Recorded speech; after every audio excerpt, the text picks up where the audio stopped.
വൈവിധ്യമാർന്ന പരിപാടികളുമായി annual day ആഘോഷമാക്കി Kozhikode Amrita വിദ്യാലയം. വെള്ളിമാടുകുന്ന് ആശ്രമാങ്കണത്തിൽ നടന്ന ആഘോഷ പരിപാടികൾ പ്രശസ്ത നർത്തകി ഗായത്രി മധുസൂദനൻ ഉദ്ഘാടനം ചെയ്തു.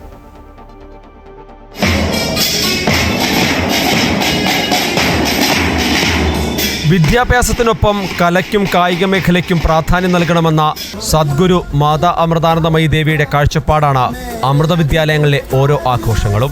സർഗവാസനകൾക്ക് പ്രോത്സാഹനമേകാൻ കോഴിക്കോട് വെള്ളിമാടുകുന്ന് അമൃത വിദ്യാലയത്തിൽ സംഘടിപ്പിച്ച അമൃതോത്സവ ആശ്രമ അങ്കണത്തെ വർണ്ണാഭമാക്കി.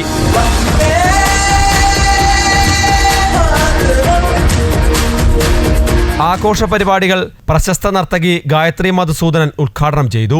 ഇവിടെ ഈ വിദ്യാലയം ചെയ്തത് കുട്ടികളെ ഈ കലാരൂപങ്ങളെ പരിചയപ്പെടുത്തി കൊടുക്കലാണ്.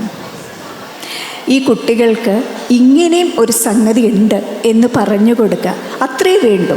അവരുടെ വേദി, അവരുടെ രീതി, അവരുടെ കല എന്ത് എന്ന് അവർ തിരഞ്ഞെടുക്കട്ടെ. ആ തിരഞ്ഞെടുപ്പിലൂടെ അവർ കൂടുതൽ മെച്ചപ്പെട്ട മനുഷ്യരാകട്ടെ. മാതാ അമൃതാനന്ദമയി മഠം കോഴിക്കോട് മഠാധിപതി സ്വാമി വിവേകാമൃതാനന്ദപുരി അനുഗ്രഹ പ്രഭാഷണം നടത്തി. നന്ദി എല്ലാത്തിനോടും വേണം, സകലതിനോടും. അമ്മയോട്, അച്ഛനോട്, അധ്യാപകനോട്, പഠിച്ച സ്കൂളിനോട്, പഠിക്കുന്ന പുസ്തകത്തോട്, ഉപകരിക്കുന്ന നമ്മളെ പേനയോട്, എല്ലാത്തിനോടും ആ സ്നേഹം വഴിഞ്ഞൊഴുകുമ്പോൾ മാത്രമാണ് ജീവിതം. അവിടെ ആനന്ദമുണ്ട്, അവിടെ നൃത്തമുണ്ട്, അവിടെ സംഗീതമുണ്ട്, എല്ലാം ഉണ്ട്, സകലതുമുണ്ട്. അല്ലെങ്കിൽ ജീവിതത്തിൻ്റെ മരവിപ്പ് നമുക്കെല്ലാം ബാധിക്കും, നമ്മുടെ സമൂഹത്തെ മൊത്തം ബാധിക്കും. അമ്മയുടെ സ്ഥാപനത്തിൽ കിട്ടുന്ന അധ്യയന മികവ് മറ്റൊരിടത്തും കിട്ടില്ലെന്ന് വിശിഷ്ടാതിഥിയായി പങ്കെടുത്ത അന്തർദേശീയ ബാസ്കറ്റ്ബോൾ താരം നീന സദാനന്ദ് പറഞ്ഞു. അമൃത വിദ്യാലയം പ്രിൻസിപ്പൽ ബ്രഹ്മചാരിണി വിദ്രുപാമൃത ചൈതന്യ അധ്യക്ഷ പ്രസംഗം നടത്തി. അമൃതജ്യോതി ഡിജിറ്റൽ മാഗസിൻ ചടങ്ങിൽ പ്രകാശനം ചെയ്തു. Head girl Siyani Krishna annual report അവതരിപ്പിച്ചു. Science department HOD Reshnu Suresh, head boy Shan Muhammad എന്നിവർ സംസാരിച്ചു.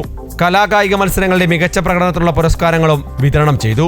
വിദ്യാർത്ഥികളുടെ കലാപ്രകടനങ്ങൾ ആനുവൽ ഡേക്ക് മാറ്റുകൂട്ടി.